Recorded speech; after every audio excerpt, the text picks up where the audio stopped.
Salam l'équipe, salam la team des Z, j'espère que vous allez bien.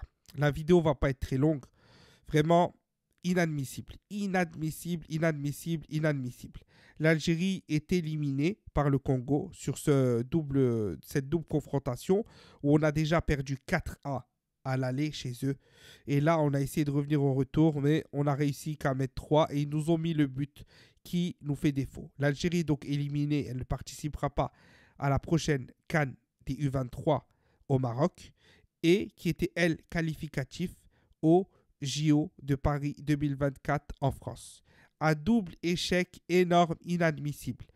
Et là, les U23 sont éliminés. On rappelle qu'avant, les U20 étaient éliminés de leur compétition aussi. On n'arrive même pas à se qualifier en CAN. Je ne me parle pas de sortir de la phase de groupe, genre où tu as la phase de groupe les 4 équipes. Non, là, on parle de ne même pas réussir à se qualifier pour participer à la CAN.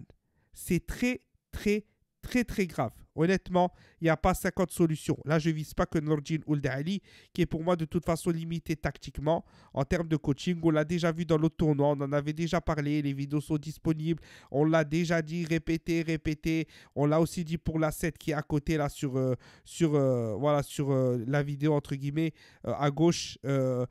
Aussi U20, non, il n'est pas fait pour ce poste-là. Il peut être dans d'autres registres, mais pas sur ce poste-là. Ils sont limités tactiquement. On est pétri de talent en Algérie. Les joueurs, quand ils jouent, tu sens qu'il y a de la technique, tu sens qu'il y a quelque chose qui est au-dessus de la moyenne, bien au-dessus de la moyenne, notamment comme j'ai dit, dans la technique, dans l'élimination en 1 contre 1, dans la gestuelle, dans plein, plein de choses. Tu as des pépites comme Belkhir aujourd'hui qui est en train de monter en puissance. Il était au tournoi déjà de Toulon.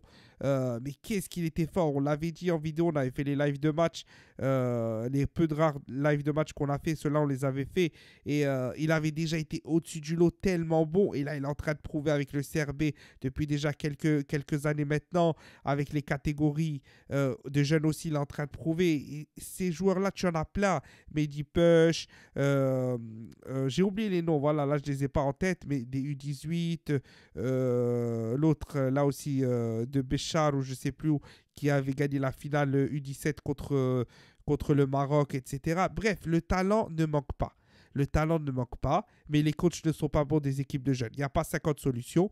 Zefizef doit tous, sans exception, les dégager, sauf le coach des U17 qui nous a ramené la victoire en finale face au Maroc. Donc lui, il a gardé malgré tout, malgré que pour moi, c'est pas le meilleur coach possible. Mais vu qu'il a ramené un trophée, on doit le laisser travailler et lui laisser ce mérite-là, le respecter pour ce qu'il a fait.